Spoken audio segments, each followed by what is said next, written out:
آج ہم دہشت گردی کے واقعات میں دنیا میں نمبر 1 ہیں. شرم کا مقام ہے ہمارے لیے. یہ کس نے کیا ہے؟ کس کی سب سے زیادہ حکومت رہی ہے پاکستان میں؟ یہ انہوں نے کیا ہے. 77 سال ہو گئے ہیں پاکستان کو بنے ہوئے. ہر بری چیز میں نمبر 1 اور ہر اچھی چیز میں ہم نیچے ہیں. تو کون ذمہ دار ہے؟ کیا عمران خان ذمہ دار ہے جس نے ٹوٹل 3.5 سال حکومت کی اور اس کی حکومت کے دوران دہشت گردی کم ہوئی؟ یا جو 77 سال سے پیچھے بیٹھ کر اس ملک کو چلا رہے ہیں؟ یہ کس کو خارش ہوئی تھی رجیم چینج آپریشن کی؟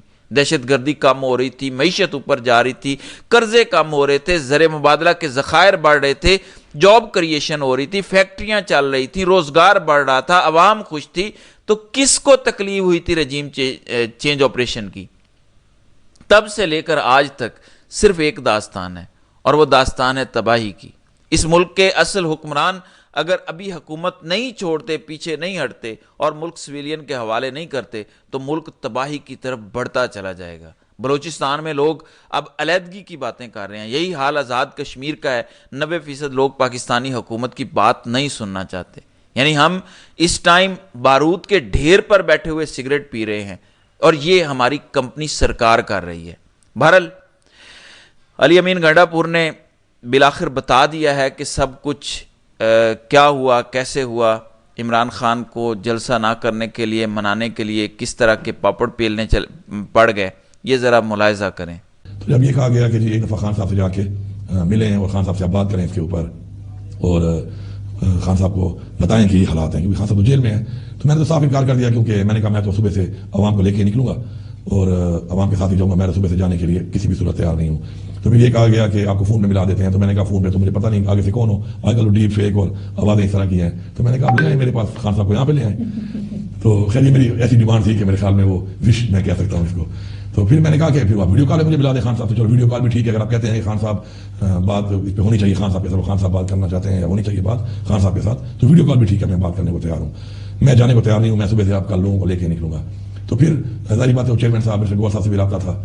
تو اس بات پہ انہوں نے کہا کہ پھر چیئرمین صاحب جا کے مل لیں اور خان صاحب کو حالات بتا دیں. تو میں نے کہا مجھے تو کوئی اعتراض نہیں ہے، پڑھنا میں ہونا چاہیے، اور خان صاحب کا ڈیسیجن ہے، خان صاحب کی پارٹی ہے. غالباً آپ نے یہ بھی کہا کہ میں ایک اور ویڈیو پیغام منسوخی کا نہیں دے سکتا، میری اب بات کوئی نہیں سنے گا. نہیں، میں نے یہ نہیں کہا. میں نے یہ کہا کہ میں کسی کا بھی پیغام جو ہے، ایون خان صاحب کا بھی پیغام اگر مجھے خود خان صاحب نے پیغام نہ بھجوایا یا کوئی ذمہ دار بندہ میرا نامینیٹ کیا ہوا نہ گیا، تو اگر خان صاحب کی آڈیو بھی آپ نے بھیجی کہ خان صاحب کی آڈیو ہے، یا ایون خان صاحب کی ویڈیو بھی آپ نے بھیجی کہ خان صاحب نے ویڈیو پہ یہ بولا ہے کہ جلسہ منسوخ کر دو، میں اس پہ بھی اعتماد نہیں کروں گا، میں جاؤں گا. ہاں خان صاحب مجھے خود کہیں یا میرا اعتماد کا آدمی جا کے خان صاحب کو ملے اور اس کو خان صاحب کہیں، تو پھر اس کے بعد ظاہری بات ہے خان صاحب کا حکم ہمارے لیے آخری لائن ہے. خان صاحب ہماری ریڈ لائن ہمیشہ کہتے ہیں، ان کا حکم بھی ہمارے لیے ریڈ لائن ہے. وہ کہیں گے آگے بڑھو تو ہم آگے بڑھیں گے، وہ کہیں گے رک جاؤ تو ہم رکیں گے. صحیح، وہ یہ کہیں گے پیچھے ہٹو تو میں پیچھے ہٹنے کو بھی تیار ہوں خان صاحب کے حکم پر.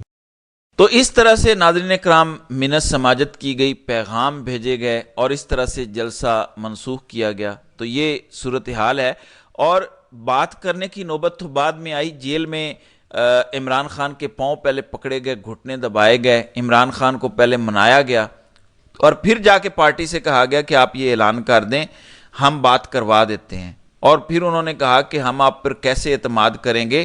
تو اس کے بعد عمر ایوب اور باقیوں کو بھیجا گیا، لیکن لوگوں کو اس پر اعتماد نہیں تھا، اس لیے اعظم سواتی کو استعمال کیا گیا، کیونکہ ان کی قربانی بڑی ہے، انہوں نے بڑی ماریں کھائی ہیں، ان کے ساتھ بڑا ظلم ہوا ہے. تو لوگوں نے ان کی بات پر یقین کیا اور اس طریقے سے کمپنی سرکار کی جو ہے وہ جان چھوٹی ہے. تو ناظرین کرام، آپ کی اس ویڈیو کے حوالے سے کیا رائے ہے؟ آپ اپنی رائے کا اظہار کامنٹ سیکشن میں ضرور کیجیے گا.